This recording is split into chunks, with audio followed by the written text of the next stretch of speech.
আসসালামু আলাইকুম এভরিওয়ান, সবাই কেমন আছেন? আই হোপ আপনারা সবাই অনেক অনেক বেশি ভালো আছেন। আজকে চলে আসলাম একটা নতুন রেসিপি নিয়ে, সেটা হলো কালাভুনার রেসিপি।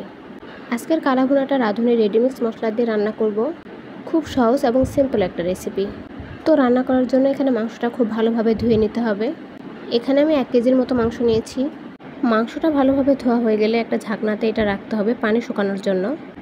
তারপর এখানে আমি নিয়েছি আদা রসুন বাটা, পেঁয়াজ কুচি। এরপর কড়াই পরিষ্কার করে নিয়ে মাংসগুলো কড়াইয়ের মধ্যে দিয়ে দিতে হবে। আমি মাংসগুলো কড়াইয়ে দিয়ে দিচ্ছি। এরপর পেঁয়াজ কুচিগুলো এখানে দিয়ে দিতে হবে। তারপর এখানে আদা রসুন বাটা দিয়ে দিতে হবে।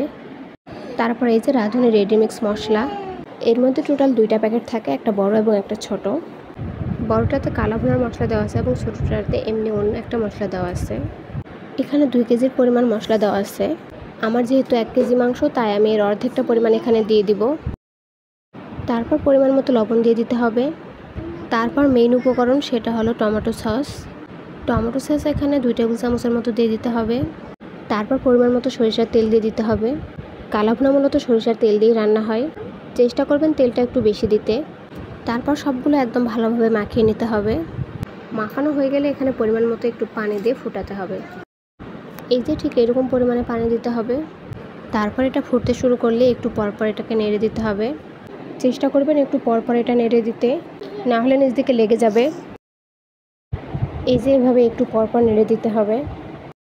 তারপর আমি একটু ঝাল পরিমাণে বেশি খাই, জন্য এখানে একটু মরিচ দিয়ে দিই। আপনারা যদি ঝাল কম খান তাহলে না দিলেও চলবে। তারপর আবার ভালোভাবে একটু নেড়ে নিতে হবে।